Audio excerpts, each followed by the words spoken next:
Bien, ahí está un poquito movida, pero creo que no va a afectar mucho la visualización. Bueno, haciendo la planificación para el retiro, surgió también esta inquietud de que, bueno, ya el Banco Central de Chile anunció la llegada de una posible recesión económica para el próximo año y bueno, nos pidieron tener una pequeña presentación como para prepararnos de alguna manera, recordar puntos importantes y yo pensando qué hacer, qué traer. Ya los que tienen tiempo en Plantío del Señor saben que en el 2019, sí, el 2019, nuestro último retiro, hicimos un pequeño taller acerca del manejo de las finanzas personales. Luego en el 2020, o sea, en plena pandemia y previo a lo del primer retiro del 10%, el Señor nos inquietó también de darle algunas lecciones, algunas instrucciones respecto a cómo manejar nuestras finanzas. Entonces no quería ser repetitivo, en esta mañana a nivel de profundizar. No, lo dejo por acá, tranquilo, gracias.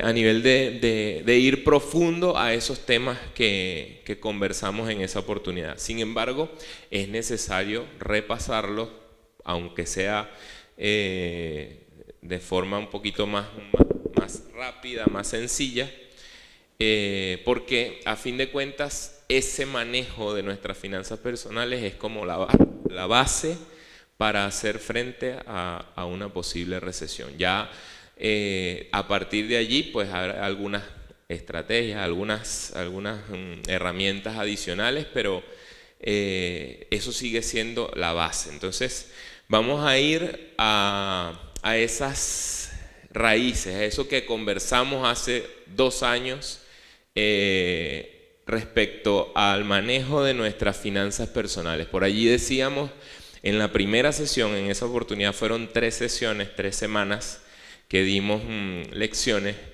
La primera era reconocer a Dios, o sea, la enfocábamos en que debíamos, en el manejo de nuestras finanzas personales, debíamos reconocer a Dios.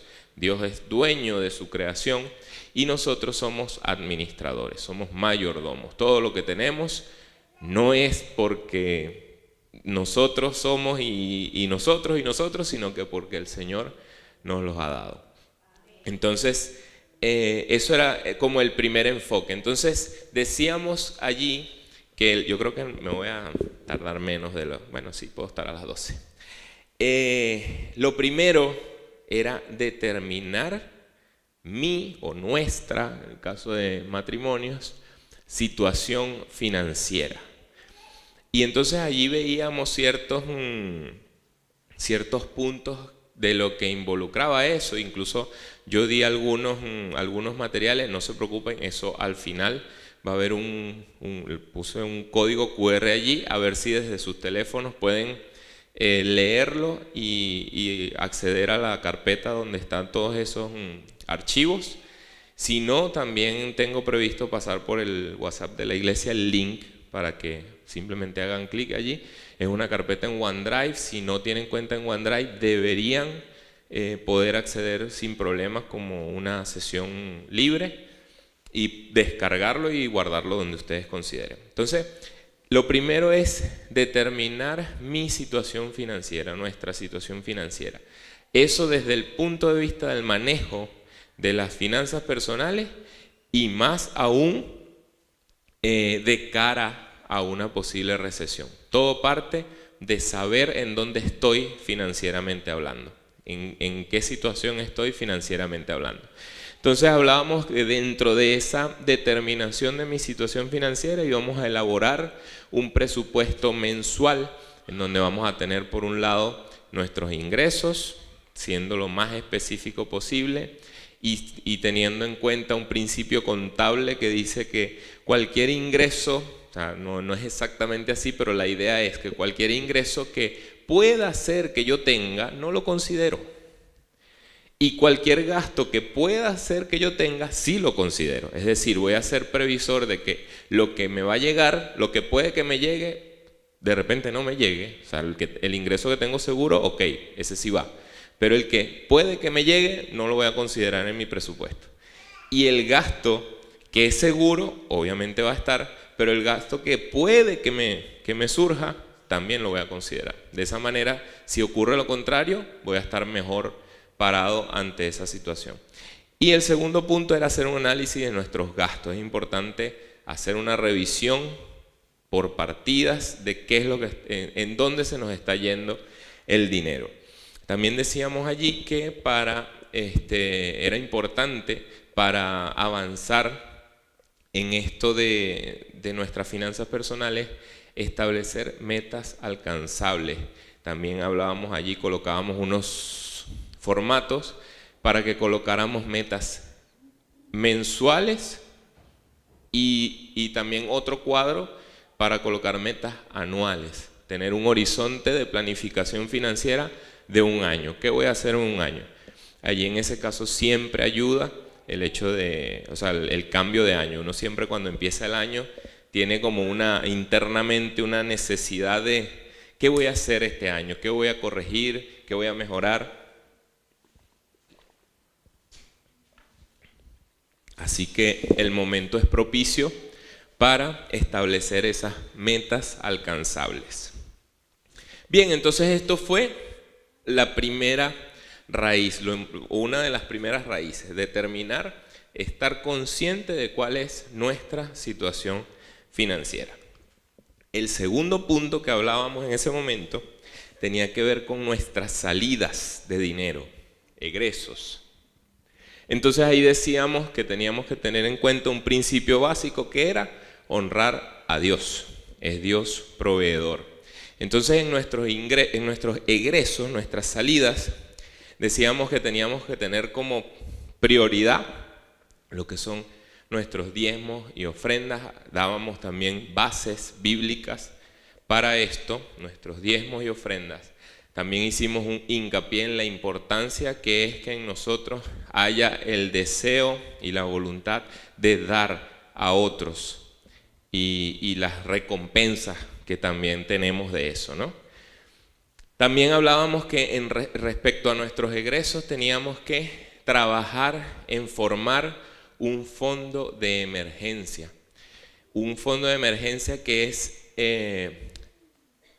totalmente dinámico. Cuando digo dinámico es que se tiene que adaptar a su realidad económica y que lo que se intenta es tener allí por lo menos 3 meses de ingreso. No hablo 3 meses de sueldo, sino de 3 meses de lo que ustedes tienen de ingreso. O sea que si sucediese algo que los tuviese sin dinero, o sea, sin entrada de dinero durante 3 meses, ustedes puedan, o nosotros podamos sobrevivir. Esto es bastante difícil, pero la idea es que perseveremos en tratar de hacerlo. De hecho, uno de los puntos que no sé por qué no lo coloqué en la primera raíz era tener disciplina y perseverancia en lo que íbamos a hacer. Porque cuando hacemos estas cosas, de repente empezamos bien, pero ya a las 2 semanas, qué fastidio estar registrando todo eso, porque hablábamos de hacer un registro de todo lo que estábamos gastando y todo lo que estaba entrando, registrarlo para poder verlo, poder darnos cuenta de cuál es nuestra situación financiera. Entonces, ahí esa disciplina y esa perseverancia también, aplica a todo, ¿no? Y en específico en este punto que estoy diciendo del fondo de emergencia. Entonces, la idea era 3 meses. Si usted consideraba y podía llevarlo a 6 meses, mejor todavía, pero lo que se recomendaba lo que se recomienda es 3 meses. También hablábamos de contratación de seguros. La contratación de seguros hay que tener muchísimo cuidado. Acá en Chile, no sé si allá en Venezuela no tuve oportunidad tanto de lidiar con estas cosas, pero acá en Chile, por todos lados, te llaman para ofrecerte seguros, ofrecerte situaciones allí, pólizas para proteger contra robo, para proteger el hogar, para proteger la salud, un seguro de vida, etcétera, etcétera. Hay que ser inteligente en saber cuáles son los que realmente son necesarios. Sí se recomienda, es muy importante, porque a la hora de que suceda algo, ese algo, esa situación que ocurra, no va a acabar con nuestros ahorros, con nuestro fondo de emergencia, porque hay una póliza de seguro de por medio que va a permitir que solamente tengamos que pagar una pequeña porción de esa factura médica, de esos medicamentos. Así que es importante. También decíamos ya en el ámbito netamente financiero que teníamos que intentar atacar las deudas. Las deudas son nuestro enemigo número 1. No necesariamente son algo malo. Si se usan inteligentemente pueden ser también en nuestro beneficio. Pero la idea es que si vamos a asumir una deuda, tiene que ser planificada con conocimiento y atacarla lo más rápido posible. Pagar siempre el facturado o más de las tarjetas de crédito, por ejemplo. No le hagan caso a ese que dice pago mínimo. Mucha gente dice, no, con eso ya estoy bien. Y efectivamente te quitas el llamado del banco por ese mes, pero si no pagas el facturado no estás haciendo nada, estás acumulando más intereses de mora, más intereses de financiamiento. Entonces la idea es atacar las deudas lo más rápido posible. Y también decíamos allí ir primero a las más pequeñas y después progresivamente yendo a las deudas más grandes que tengamos. El siguiente punto que hablábamos en esa oportunidad era revisar nuestro estilo de vida y ajustarlo. Es muy importante, porque ese registrar del que hablaba, el tener un registro de todas nuestras salidas de dinero, nuestras entradas, nos va a ayudar a ver los famosos gastos hormigas, que es el penúltimo punto que está allí. Hay gastos que simplemente surgió la situación, bueno, dale, era esto, y salió el gasto.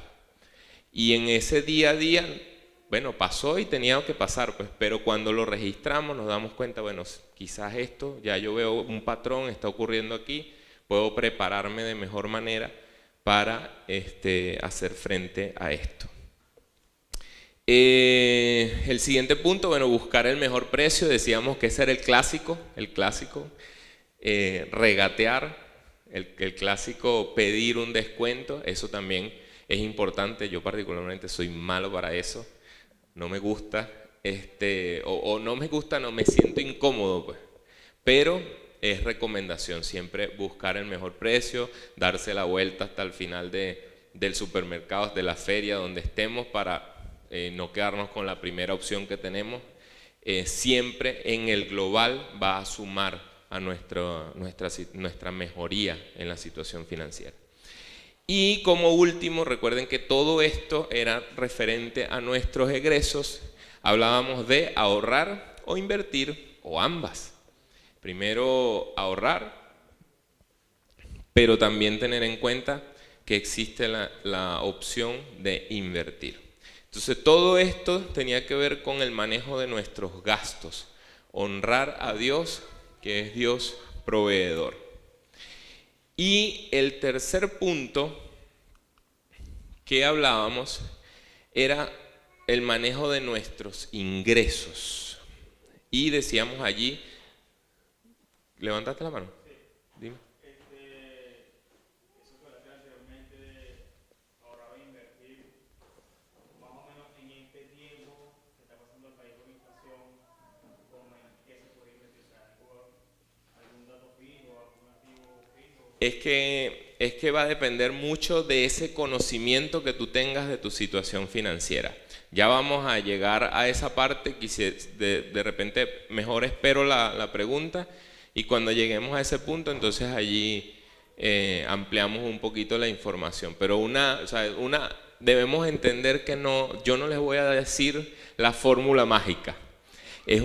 Hay muchas opciones, todas requieren de disciplina, todas requieren de nuestro esfuerzo, y también de que conozcamos, o sea, de que busquemos ese conocimiento, tengamos conocimiento de las distintas maneras que hay. Por ejemplo, en este caso, si lo que estamos hablando es de invertir, bueno, distintos instrumentos financieros de inversión, algunos son más riesgosos, otros son menos riesgosos, va a depender de lo que cada uno de nosotros estemos dispuestos a asumir. Si es simplemente protegernos contra la inflación, hay algunas herramientas, o sea, simplemente que el dinero no pierda valor. Pero si es buscar aumentar nuestros ingresos, hay otras herramientas, pero sabemos que en esos escenarios hay riesgo también de que ese dinero que se colocó allí se disminuya, o sea, pierda. Entonces, va a depender de lo que cada uno de nosotros reconozcamos en esa situación financiera, y si tenemos un dinero disponible para ponerlo para inversión, entonces allí tomar la decisión de qué es lo que más me conviene, si ser un poquito conservador porque lo que quiero es que se mantenga allí, que no pierda valor, o si ser un poquito más agresivo buscando algún beneficio adicional. Entonces lo voy a dejar pendiente por allí. Entonces el tercer punto decíamos que era respecto al manejo de nuestros ingresos. Desde el punto de vista bíblico, decíamos que teníamos que evitar estas condiciones que la Biblia condena respecto al dinero. El primero era el amor al dinero, la avaricia. De hecho, creo que decía allí que la avaricia es arrogancia, creo, no recuerdo bien la presentación. Pero también desarrollábamos allí versículos bíblicos que tenían que ver con el cuidar que en nuestro corazón no haya amor al dinero. El dinero, decíamos en la primera parte, en la primera raíz, decíamos que tenemos que verlo como lo que es una herramienta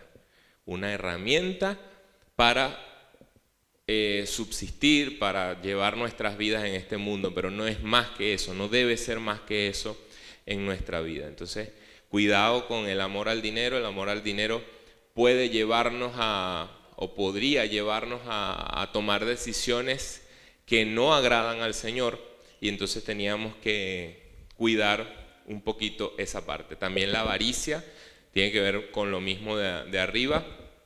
Cuidar que en nuestro corazón no haya un deseo insaciable de obtener dinero. Está bien que tengamos aspiraciones, metas, deseos, anhelos, y que trabajemos para eso, pero que no cuidemos de que no haya en nuestro corazón, en nuestra mente, esa avaricia por el dinero. También, bueno, esta no es tan difícil, creo yo, para ninguno, pero también sabemos que la Biblia condena hechos como el robo, la usura y el cohecho. Entonces también tener en cuenta eso, y eso tiene que ver netamente con nuestra condición espiritual. O sea, el ejemplo clásico, que si hay un billetito allí y lo tomé y, bueno, coroné y me guardé el billetito. Entonces ahí hay que tener cuidado con esas acciones.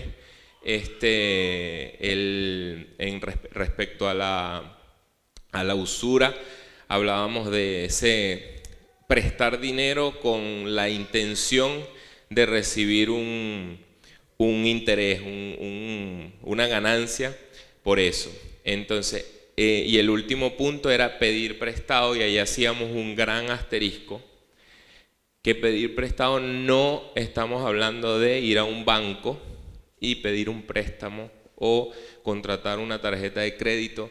No hablamos de eso, porque en esos casos hay un instrumento, un contrato firmado donde cada uno de nosotros estamos asumiendo el compromiso de honrar esas deudas, honrar ese crédito que adquirimos.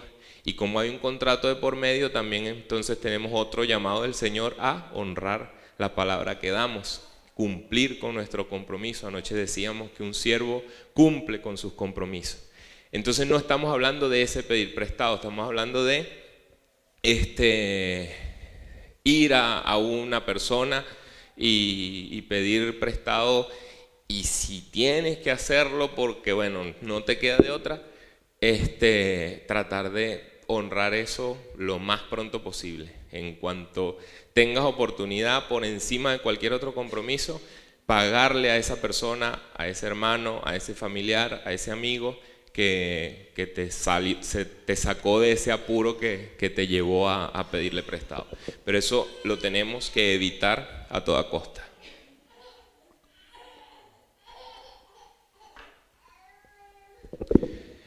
Luego, ya otra vez en términos financieros, lo que pasábamos era a definir los tipos de ingreso. Entonces hablábamos de ingreso activo o ganado, que es el ingreso que se obtiene en intercambio por el tiempo que nosotros invertimos en. Es el clásico. Nuestro trabajo, nosotros damos cierta cantidad de horas o de faenas o de procesos o lo que sea que componga nuestro trabajo, y por eso recibimos una remuneración. Eso es ingreso activo. También hablábamos de ingreso de ganancia de capital o de portafolio, y allí hablábamos de acciones, de inmuebles, pudiese ser. Es ingreso que requiere de nosotros una inversión inicial y que eventualmente puede darnos ganancias o por lo menos una entrada de dinero de forma recurrente, ¿sí? Y el último era ingresos pasivos o de flujo de caja, y allí hablábamos de que es muy sonado este tipo de ingreso por parte de los gurús financieros y toda esta gente, que hay un montón de personas que se dedican a esto y lo hacen ver como que es muy sencillo. Realmente no. Realmente implica generalmente implica una cantidad de trabajo fuerte al inicio sin ver ningún tipo de ingresos. Ejemplo, el artista, el escritor que elabora un libro, lo publica y ya no tiene más nada que hacer respecto a ese libro, y con las ventas eventualmente él empieza a recibir sus regalías y todo eso. Lo mismo pasa con la música, aunque bueno, la música está un poquito también afectada con el tema de la llegada de las plataformas de streaming y todo esto, pero hablemos de la música cuando era el disco, el CD, se hace un trabajo discográfico, eso sale a la venta y a partir de allí es que empieza a recibir, y ya la persona no tiene que hacer nada adicional. De la misma manera, hablaba de la gente que de repente desarrolla un blog, aunque un blog no es tan ingreso pasivo porque igual tiene que estar generando contenido continuamente para poder seguir recibiendo visitas en esa página web y empezar a recibir el dinero correspondiente a esas visitas.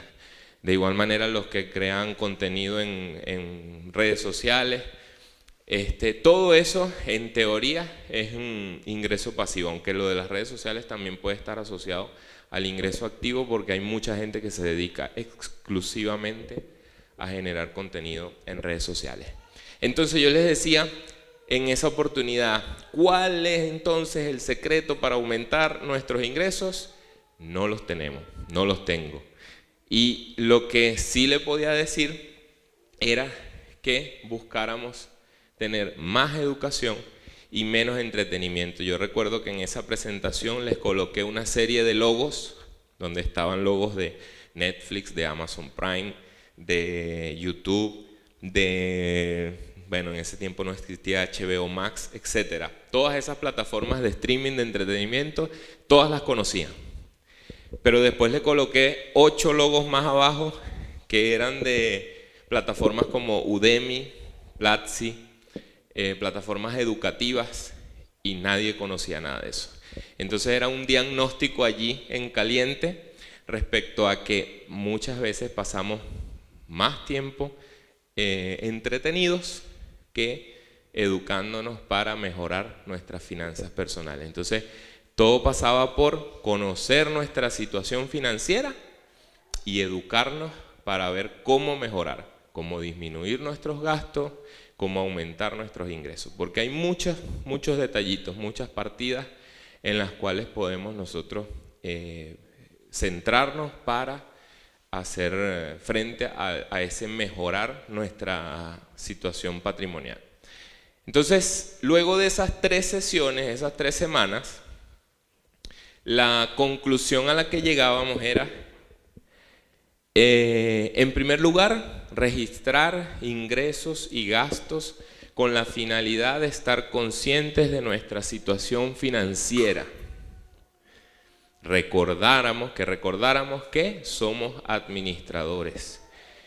Como somos administradores, la palabra nos insta a ser administradores. La mejor manera de administrar es anotando, registrando todo, registrando lo que entra, registrando lo que sale, para poder visualizar realmente cuál es nuestra situación financiera. El segundo punto era que no desmayáramos en ese intento de mejorar nuestras finanzas personales. Es un trabajo difícil, como les dije. O sea, un trabajo que no pareciera estar rindiendo frutos, que uno escribe y anota y registra y esto y saca cuentas y tal, pero no ves la mejoría al corto plazo. Entonces es muy importante la disciplina y la perseverancia en este punto. Utilice las herramientas y adáptelas a su realidad.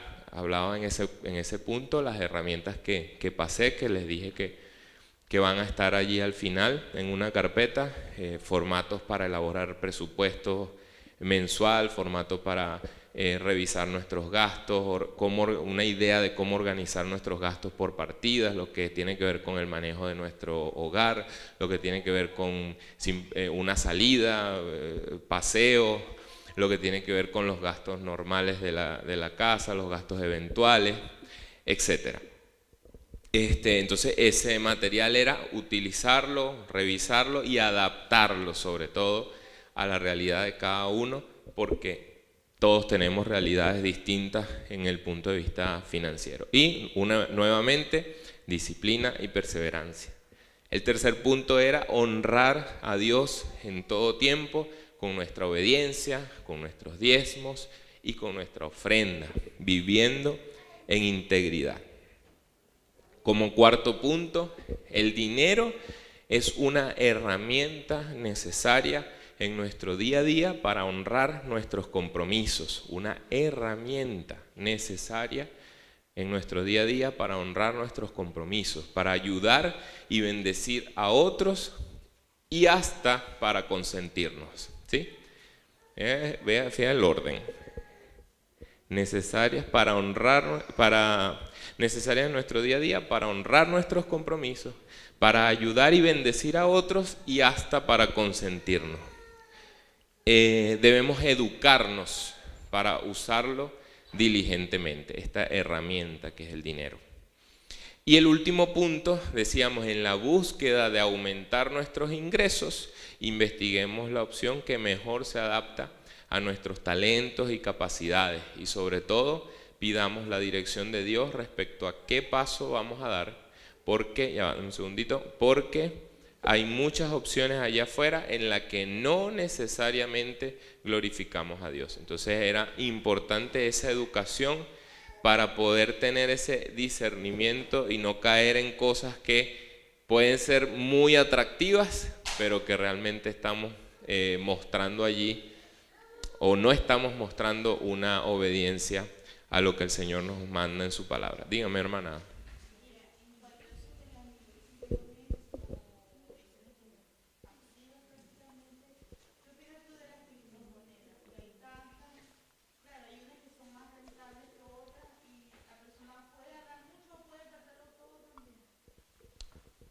Como en todo. ¿Qué opino yo de las criptomonedas? Yo pienso que las criptomonedas es un paso más en tecnología. Así como se veía lo que es el internet en el año 2000, eso es la criptomoneda ahora. Y que sí creo que tiene futuro, y también sé y creo que hay mucha gente especulando con eso.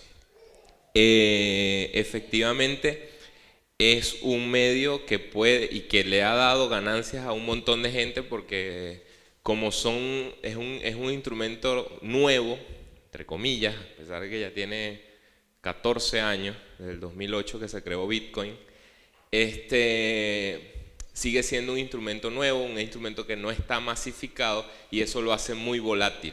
O sea, cualquier persona que meta, una gente que tenga muchísimo dinero y meta ese muchísimo dinero ahí, afecta el precio dramáticamente. Entonces es como que se está a merced de esos manipuladores del mercado. No digo que no sea una buena opción. Yo tengo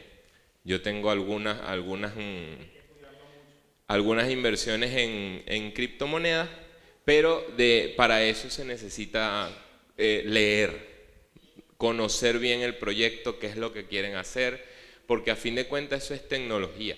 O sea, se habla de que eventualmente, por ejemplo, ya uno cuando vaya a firmar algún documento en notaría, ya no va a ser necesario ir a un notario y firmarlo, sino que eso se va a depositar en una red electrónica, una blockchain, y allí se van a firmar, o sea, las dos personas con una clave digital van a firmar y va a quedar constancia pública, global, de que esa transacción se hizo y no va a haber necesidad de que alguien físicamente, un notario, diga y sí, yo certifico que se produjo esta transacción. Entonces es algo que tiene mucho futuro. Ese es un ejemplo. Hay otras aplicaciones, pero hay que hacerlo, si vamos a entrar en eso, hay que hacerlo con mucha cautela y siempre el principio básico en tema de inversiones es: invierte dinero que estés dispuesto a perder. O sea, no vayas a invertir el ahorro que tienes, que era para no sé, para salir de vacaciones o para darle el pie de la casita. No, porque resulta que lo tengo, pero me falta X cantidad de dinero, entonces lo voy a meter aquí para que me dé ese dinerito que falta y completar. No, invierte dinero que estés dispuesto a perder. Que si sucede algo, la catástrofe, bueno, sucedió. Era jugármela hasta cierto punto. No tan así, porque se supone que donde invertimos tenemos que conocer qué es lo que estamos haciendo, en qué es lo que estamos invirtiendo, porque si no estaríamos así como que al borde de lo que es el azar. ¿Sí? Lo que es el azar, ir a un casino a meter la cuestión en la maquinita a ver qué sale. No, las inversiones no son eso, es con conocimiento de qué es lo que estás invirtiendo, pero también con conocimiento de que puede salir algo mal y perder. Ya va, en un segundito. Me estaba quedando como sin aire. De nada. Bien, entonces este era el resumen de lo que decíamos en esas lecciones de cómo manejar nuestras finanzas personales. Entonces ahora estamos frente a un anuncio de recesión. ¿Qué hacemos? ¿Qué hacemos ante el anuncio de la recesión? Lo primero, hay que tener en cuenta que para quien ha trabajado en estos principios, en cómo elaborar y saber cuál es nuestra situación patrimonial, y trabajaron en disminuir sus gastos, en verificar esos gastos hormigas y eliminarlos, esa llamadita a Uber Eats o a Papa John's o a la tienda de sushi de la esquina, tratar de ir disminuyéndola, porque cuando yo la registro en el balance diario me doy cuenta que, oye, llamé 8 veces a Uber Eats este mes y no me di cuenta. Entonces ese tipo de cosas, para quien ha trabajado en esas raíces, las crisis representan oportunidades. ¿Por qué? Estas crisis, estas recesiones representan situaciones en las que el ingreso de las personas se ve mermado. Eso por ende influye en que las compras en general, o sea, el movimiento del mercado se frena. De hecho, esa es la gran razón de la recesión. Hace 2 años se detuvo todo por pandemia los gobiernos a nivel mundial empezaron a inyectar dinero para que la gente saliera y moviera esa economía que estaba parada. Entonces empezaron aquí en Chile, primer retiro, segundo retiro, tercer retiro, la gente pudo tener dinero y salió a comprarse a comprarse el televisor en la fila en el supermercado. Entonces activó la economía. ¿Qué pasa? Ahora que empieza a activarse todo, bueno, también los bancos, no sé si se dieron cuenta, si algún banco les llamó o alguna tienda del retail y les dijo, llévate tal cosa a 25 cuotas sin interés o tienes un interés del X 0,0001, porque el interés de todo, gobierno, banco, toda la actividad era que la gente tuviese dinero. Entonces bajan las tasas de interés, te presto 10 millones y esos 10 millones en 6 años, el total son 10 millones 100. Cualquiera, dámelo, agarra eso. Pero entonces ahora que se está activando todo, o ya se activó, la estrategia cambia. Ahora ya no me interesa porque como se activó todo, hay mucho dinero en la calle, todos los precios empiezan a subir, hay inflación. ¿Qué hago para detener la inflación? La gente no tiene que seguir comprando. Entonces, ¿qué hago? Todas las tasas de interés hacia arriba. Ahora para prestarte esos 10 millones en 6 años me tienes que pagar 20 millones. Entonces, estoy exagerando, ¿no? Pero es para que sea más visible. Entonces, eso...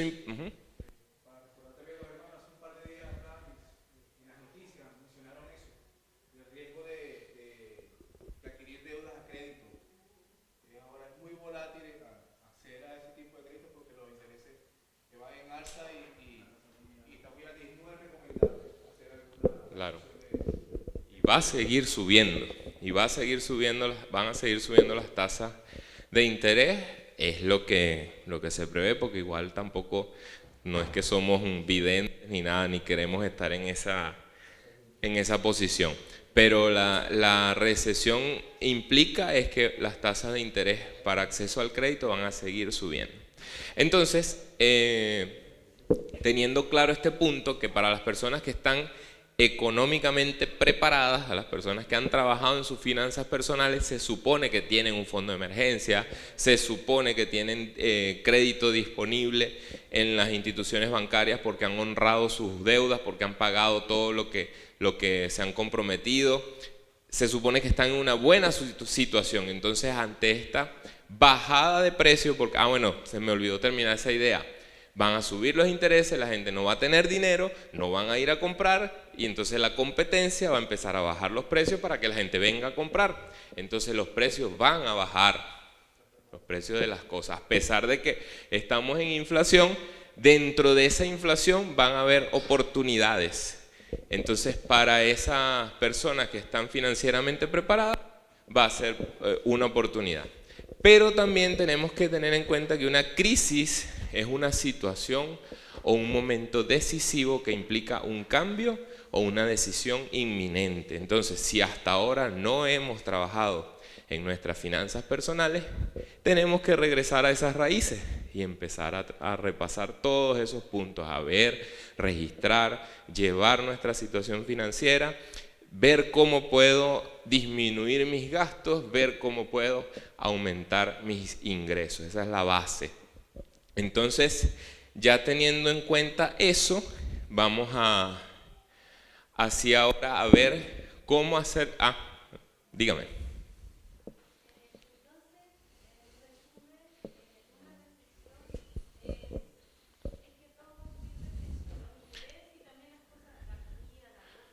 Sí, sí. Sí, se estima que 2023 y va a tocar un poquito 2024 también. Es la previsión que hay por toda la inyección de dinero que hubo durante 2020, finales de 2019, 2020 y 2021. Bueno, 2020 y 2021 más que todo, porque 2019 apenas estaba apareciendo el virus. Entonces, como hubo tanta inyección de dinero, acá fue el retiro del 10%, en Estados Unidos fue cheques que le llegaban a la gente a su casa de $1.200 mensuales para que salieran a comprar cosas, salieran a mover la economía. Entonces, por eso ahora Estados Unidos está al borde de un default allí en su presupuesto por temas de inflación. Sí, sí. Seguimos entonces ¿qué? Vamos a tratar de ver cómo afrontar lo de la recesión, pero lo vamos a tratar de hacer desde varios puntos de vista. ¿Por qué? Porque va a depender de la situación de cada uno y de la forma en que cada uno quiera afrontar la recesión. Es bastante complicado atacarlos desde todos los ámbitos. Si lo podemos hacer, mejor, pero es difícil, ¿no? Entonces vamos a verlo en primer lugar desde el lado del gasto. Si yo tengo mis ingresos y en mi horizonte frente a la recesión no veo ninguna forma de que ese ingreso pueda aumentar, entonces lo que tengo que buscar es bajar los gastos. Entonces desde el gasto, el primer punto, lo que decía Franklin, evitar comprar a crédito.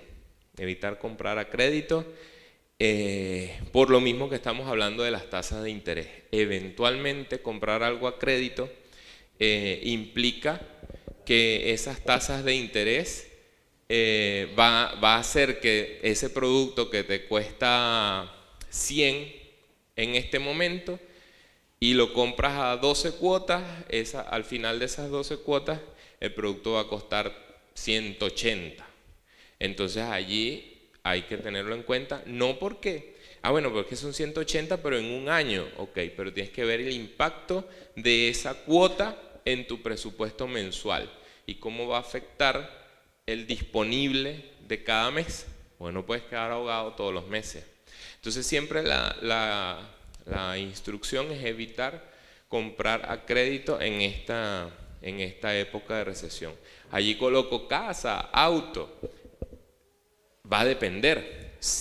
Repito, si estás en una buena situación financiera, si tienes crédito disponible, si tienes fondo de emergencia, pues ya es decisión, tú crees que puedes tomar ese riesgo y lo haces.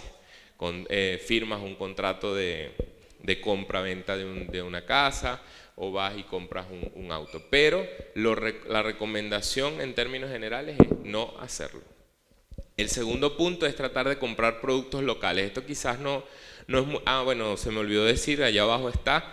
Esto está en esa página, figuro.la/crisis. Para que igual si lo quieren consultar allí, no es exactamente igual, yo agregué uno que otra cosita adicional en cada una, pero en general a partir de ahora está en esa página, lo pueden consultar allí. Entonces esto de comprar productos locales quizás puede no ser tan aplicable acá, pero es tener en cuenta, tener en cuenta la situación mundial, la crisis que hay en la cadena de abastecimiento mundial. Esto de la pandemia llevó, por ejemplo, a que no se pudieran fabricar unos chips que llevan los vehículos. Por eso hubo como escasez de vehículos durante mucho tiempo. Ya eso se está reactivando, pero hay ciertos costos que se han sumado a eso y por eso los productos importados generalmente tienden a ser mayor porque los gastos de importación, toda la cadena de suministro es mayor, es más alta. Entonces tratar de comprar productos locales. Esto es en términos generales, desde una prenda de vestir hasta cualquier, producto en un supermercado. Tratar de comprar productos locales, eso va a mejorar o a disminuir nuestros gastos. El segundo punto es planear compras de bienes semidurables y durables. Aquí hablamos de computadoras, teléfonos, instrumentos, cosas que generalmente representan un gasto fuerte, pero que que va a ser algo que voy a utilizar durante bastante tiempo. Entonces ahora no puedo simplemente, necesito tal cosa y voy y lo compro. No, hay que planificarlo ahora. Hay que traer, mira, yo creo que voy a necesitar tal. No puedo en este momento ir a comprarlo porque mi situación patrimonial me dice que o sea, si lo hago voy a quedar muy mal. Entonces planifico, voy a tratar de provisionar y a los 3 meses, a los 6 meses me lo compro, dependiendo de la urgencia que tenga, obviamente. Evitar comprar todo al momento. Evitar comprar todo al momento es que, bueno, llegó la 11, ¿qué hay aquí? Oye, no hay nada, voy a comprar al abasto de la esquina. Tratar de, cuando hagamos nuestras compras bueno, un ejemplo, ¿no?, de comida, voy a tratar de hacerlo mensual. Obviamente hay cosas que no van a durar todo el mes y que sí hay que hacerlo semanal, diario, no sé. Pero en la mayoría hay o sea, en muchos casos hay productos que sí pueden aguantar el mes, que sí pueden aguantar las 2 semanas. Entonces tratar de hacer compras de esta forma, porque como los precios suben, quizás aquí no están. Nosotros venimos de una economía donde vas en la mañana y compras la bebida y a las 2 de la tarde llegas y ya tiene otro precio más alto. Aquí no hemos llegado a ese punto, gracias a Dios, pero es tener en cuenta eso, ¿no? Evitar comprar todo al momento, que bueno, necesito algo ahora es cuando lo voy a comprar. No, comprar para un mes, 15 días. Evitar caer en ofertas que no necesita. Es casi una promesa que van a aparecer, lo mismo que les mencionaba hace un rato. Las cadenas de retail van a ver disminuidas sus ventas y van a empezar a lanzar ofertas. Le van a llegar a sus correos, le va a llegar cuando estén en la navegación, como decíamos ayer en lo de las redes sociales, le van a aparecer allí las ofertas. Entonces, evitar caer en ofertas de cosas que no necesita. Es casi seguro que van a aparecer. Si usted tiene considerado tomarse vacaciones, planifíquelas con meses de anticipación. Cuando hacemos una planificación y reservamos algo con 8 meses, obviamente vamos a conseguir un mejor precio que si lo hacemos 15 días antes. Entonces, planificarlo, reservar el dinero y de esa manera poder afrontar eso. No decimos que vamos a estar enclaustrados. Puede ser que usted considere tomarse unas vacaciones, lo puede hacer. Obviamente pues no hay nada que decir en ese punto, pero tratar de planificarlo, de hacerlo de forma planificada. Revisar una vez más mi o nuestra estructura de gasto y ampliar el horizonte de planeación a un año. Allí, cuando decíamos la presentación de la primera parte de las raíces, el horizonte de planeación era un año. Entonces, allí sería perseverar en eso, ver las cosas como un poquitico a mediano plazo, no tanto al corto plazo. Eso es desde el punto de vista del gasto, estrategias que tenemos si lo queremos afrontar desde el punto de vista del gasto.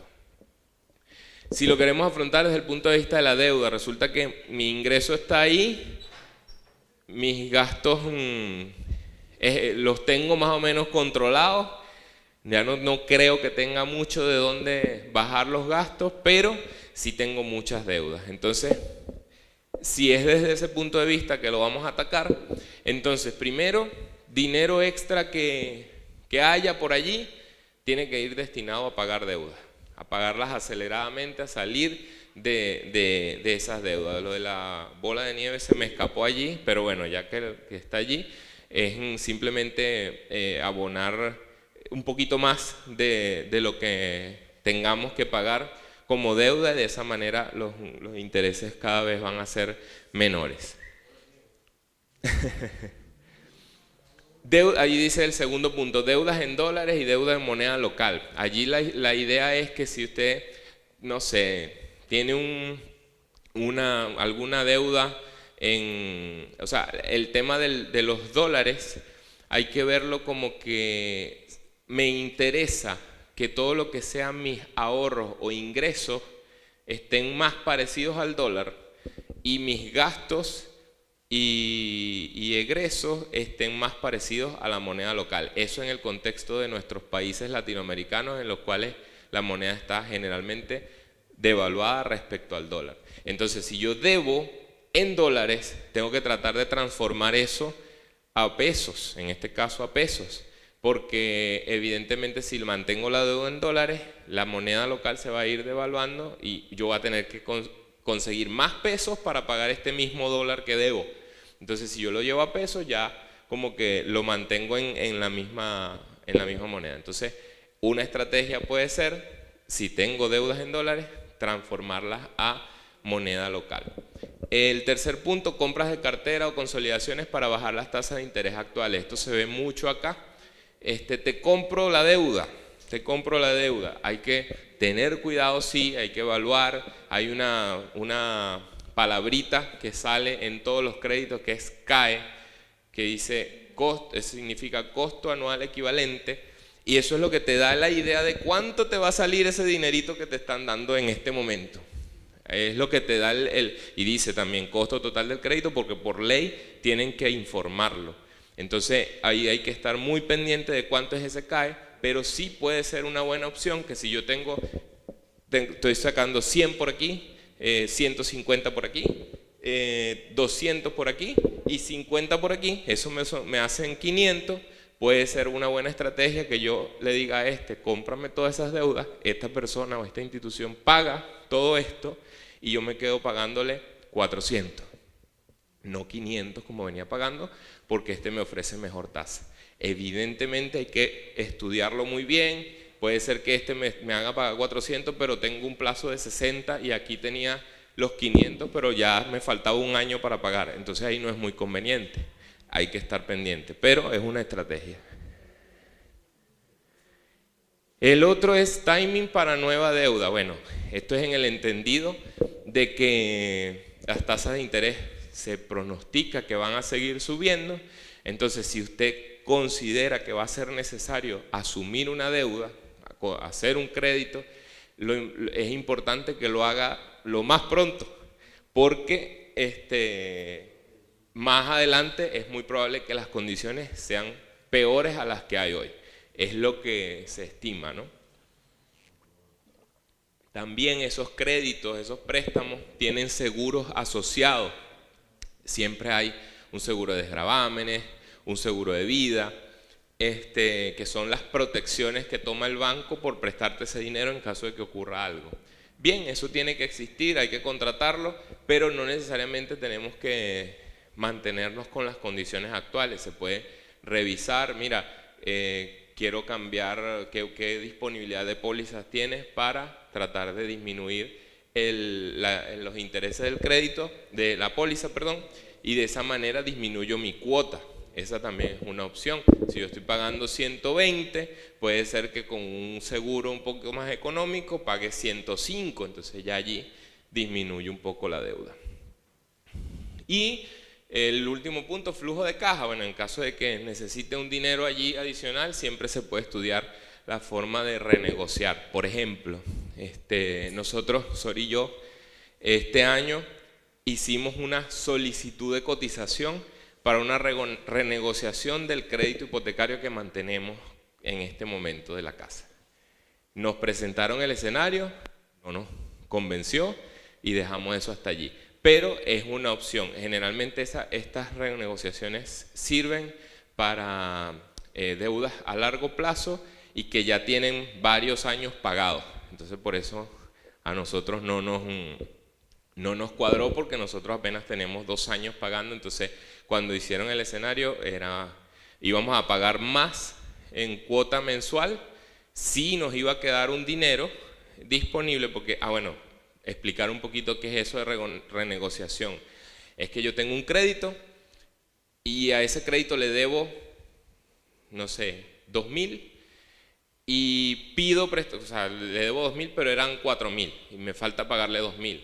Entonces yo sobre ese mismo bien, generalmente un inmueble, una casa, sobre ese mismo bien pido otro préstamo y con ese otro préstamo pago y me quedo con nuevo y me queda un dinero a mí. Eso es lo que más o menos funciona con lo de la renegociación. Es una opción también. Sí. Desde el tercer punto de vista sería desde la protección. Hemos hablado de tener nuestro fondo de emergencia, contratar seguros para protegernos ante eventualidades. Entonces si lo vamos a ver desde la protección, revisar nuestro fondo de emergencia, si lo tenemos, buscar seguros que nos protejan en el caso de alguna enfermedad o accidente que nos impida que ese ingreso esté entrando, pues estamos protegidos porque tenemos un seguro que responde por eso.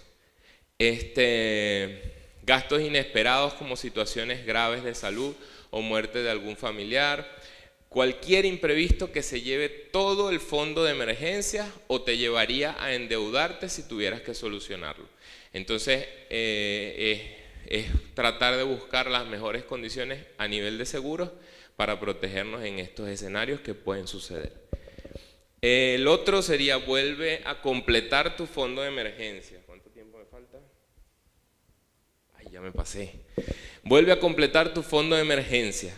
Y si ya tienes seguros, busca mejores opciones o coberturas como ya lo vimos, ¿no? Siempre hay la posibilidad de buscar mejores tasas, mejores coberturas para estar mejor protegido ante la llegada de la recesión.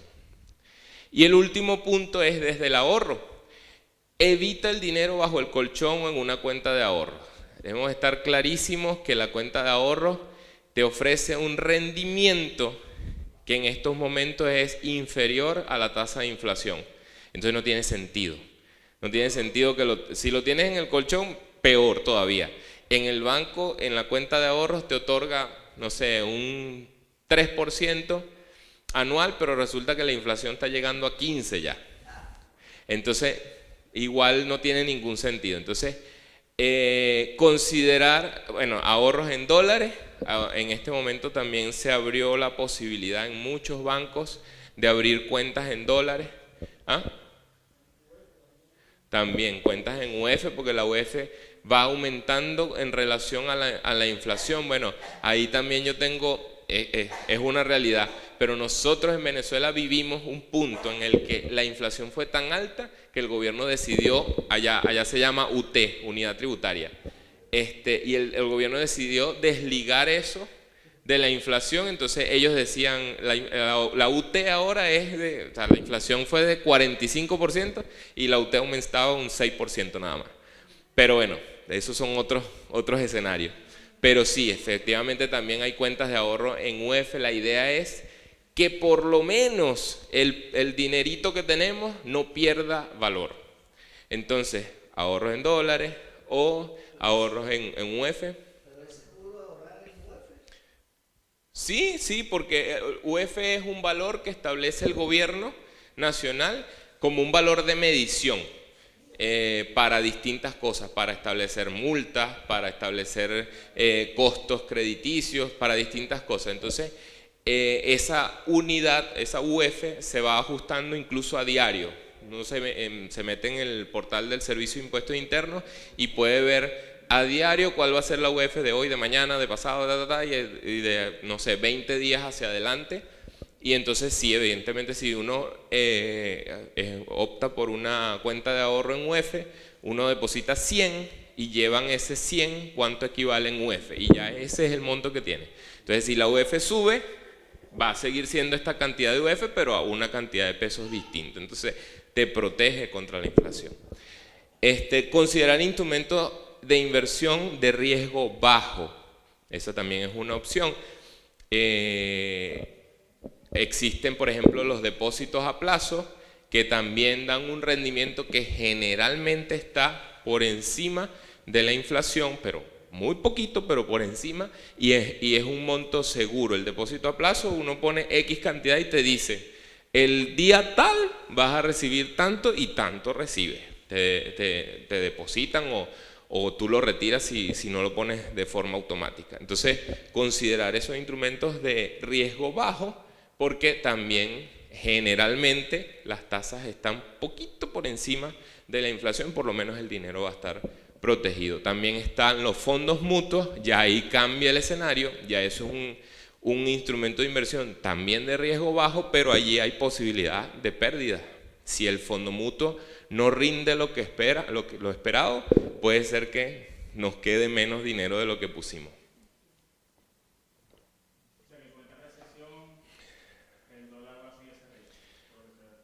Sí, se ha mantenido bastante estable después de la subida que se tiró el mes pasado, el año pasado.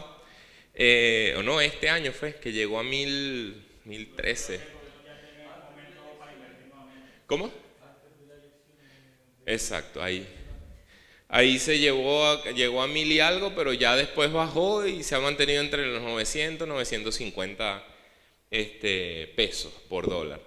Entonces también, bueno, lo que iba a decir de los fondos mutuos, entender que los fondos mutuos es una institución que recibe dinero de todas las personas y lo pone en una cartera de inversión donde hay varias empresas de un rubro en específico. Ahí cuando uno selecciona el fondo mutuo uno decide dónde colocarlo y más o menos lo que te dan es las estadísticas de cómo se ha comportado ese fondo mutuo en los últimos meses. Mira, en los últimos 6 meses tuvo ganancia del 6%, pero en los últimos 12 tuvo pérdidas del 3%, porque la pérdida al principio fue tan fuerte que todavía la ganancia de los últimos meses no ha hecho que se recupere. Entonces es otra opción que está, pero ya con conocimiento de que puede perder valor. Eso va como aquí en Chile, como en la AFP, ¿verdad? La AFP hace lo mismo, sí. O sea, la AFP, el dinero que nos descuentan a todos nosotros, ellos lo ponen a trabajar y ellos obviamente tienen su ganancia, además de la comisión que tienen, y a uno le deposita, o sea, uno tiene 100 y eventualmente tiene un poquito más, y tiene un poquito más, va subiendo eso, porque o sea, generalmente se mantiene en ascenso. Pero también hay momentos, periodos que, mira, este mes en la AFP no fue mal. Entonces, es más o menos el mismo escenario a esto que les estoy mencionando de los fondos mutuos.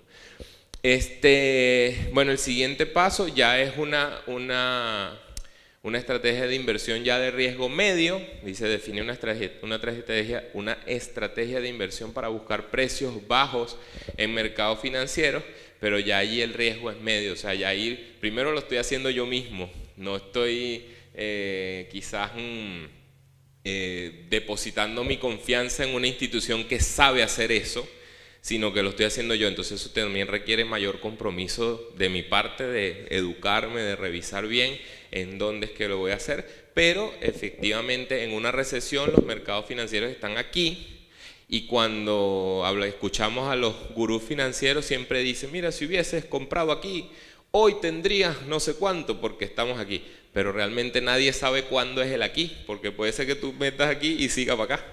Entonces nadie sabe realmente dónde es el aquí, pero efectivamente como está así, es muy probable que eventualmente, si tienes algún dinero extra, eventualmente puedas recuperar. Pero eventualmente son inversiones a largo plazo y de riesgo medio, que puede salir mal todo o puede eventualmente dar alguna ganancia. Entonces hay que tenerlo muy en cuenta.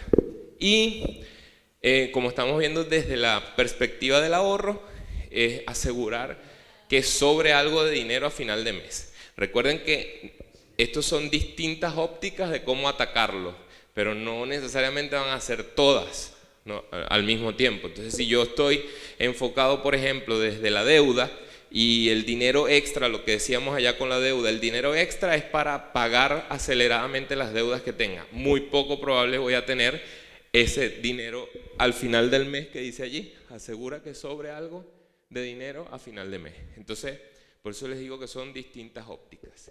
Y bueno, el último, ten un colchón ante la subida de precios de los próximos meses, que también tienen que ver con todo el fondo de emergencia y todo eso. Así que eso, repasando, afrontarla desde el punto de vista del gasto, evitar comprar a crédito, hacer compras de productos locales, planificar compras más grandes como de computadoras, equipos, teléfonos, televisores, gastos fuertes, pero que son productos que van a durar en el tiempo.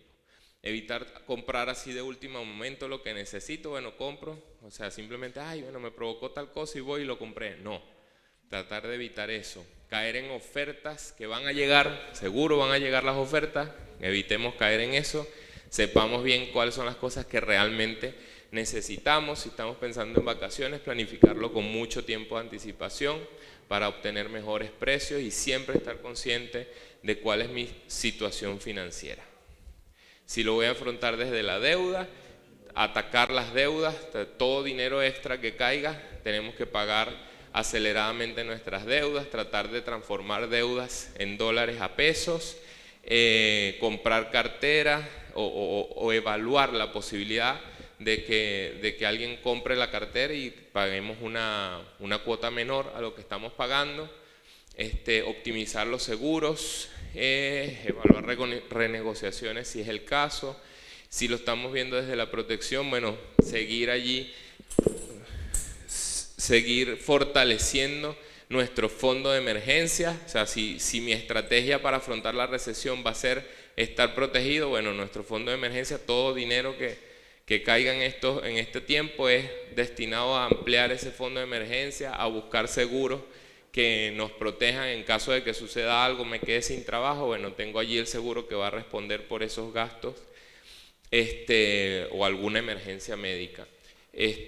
Completar el fondo de emergencia y buscar mejores opciones y cobertura. Y por último, desde el ahorro, evitar el dinero bajo el colchón, tratar de evaluar cuentas de ahorro en dólares, cuentas de ahorro en UF, considerar instrumentos de inversión a riesgo bajo y a riesgo medio, que ya sería en mercado financiero. Entonces, esos son como distintas ópticas y era lo que traía para nosotros en este día. Por último, en ese código QR, si lo intentamos con nuestros teléfonos, vamos a acceder a una carpeta de OneDrive en donde están todos los formatos que di en aquella presentación. Incluso la presentación también está en PDF, que está allí más detallado también con todas sus bases bíblicas, y todo el detalle que quizás se me pudo haber escapado en esta mañana, tarde.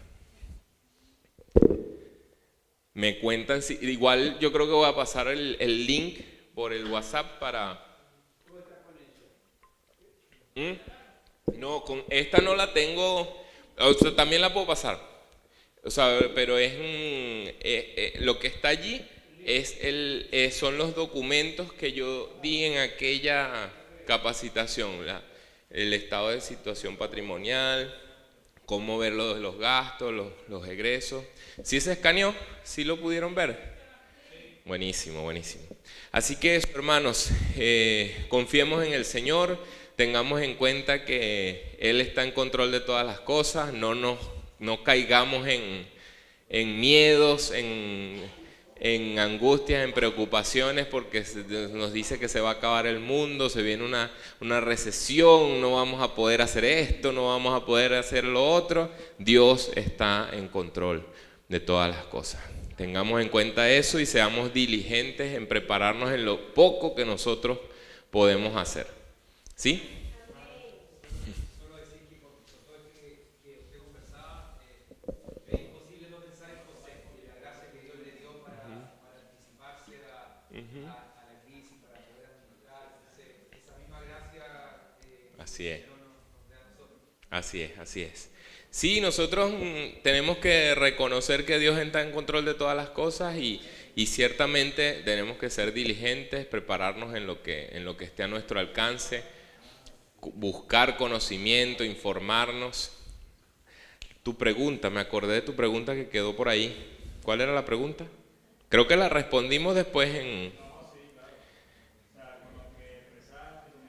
Ajá, que cuál sería el mejor instrumento para invertir. Entonces va a depender, o sea, si tú tienes ese dinero disponible y que estás dispuesto a perder, bueno, te puedes lanzar a la bolsa, o sea, claro, puedes lanzarte a invertir, por ejemplo, en acciones americanas. El S&P 500 es como que la base. El S&P 500 es un índice que reúne las 500 empresas más importantes, más grandes de Estados Unidos. Entonces, eso te da una sensación de estabilidad. O sea, él reúne todo eso, cómo se van comportando todas esas empresas va influyendo. O sea, tienes 500 empresas, ahí está Facebook, Google, Tesla, Amazon, etcétera. Y si a esas empresas les va mal, obviamente el índice baja un poquito.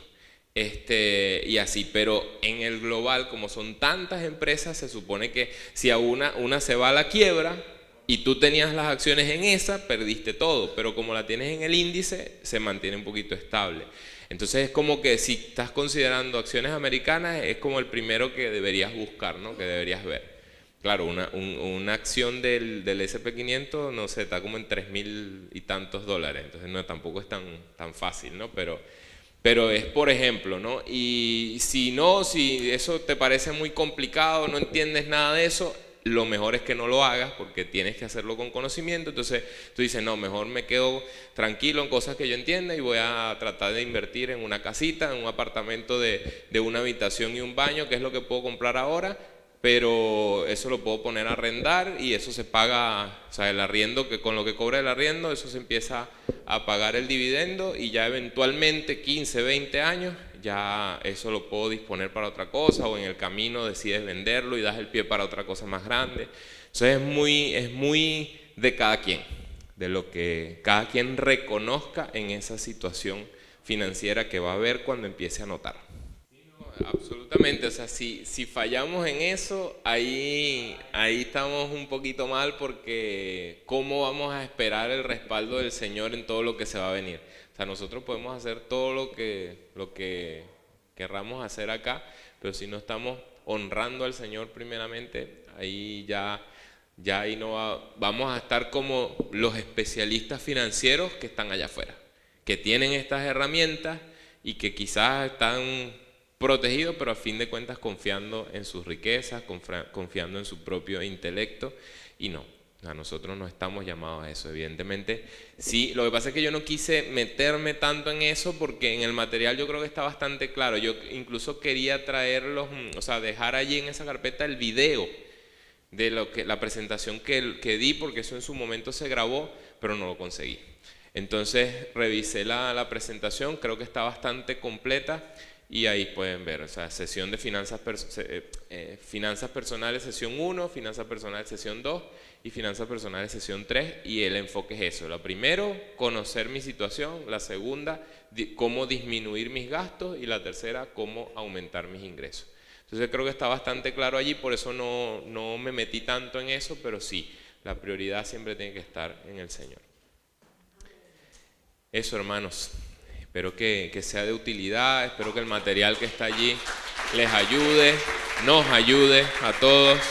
Otra cosa también es que ese material en un primer momento sirve como guía, pero no necesariamente tienen que amarrarse a eso. Si de repente a ustedes se les hace más fácil hacerlo en un Excel con sus propios términos, libre de hacerlo, es simplemente una guía. De hecho, nosotros, que lo maneja Sori, porque ella es la que controla y eso, lo hace distinto. No es como eso que está en esa carpeta, pero es un poquito más difícil de entenderlo. Entonces, por eso no lo coloco. Pero la idea es esa, pues, que lo adaptemos, ese material lo adaptemos a nuestra realidad, a nuestra forma de entenderlo. Cualquier duda, por supuesto, estoy a la orden. No soy un especialista en esto, solamente que casi que por deporte lo hacemos. O sea, siempre hemos sido un poquito organizados con ese tema, y bueno, el Señor nos ha pedido que nos pongamos aquí enfrente a hablarle a otra gente. Entonces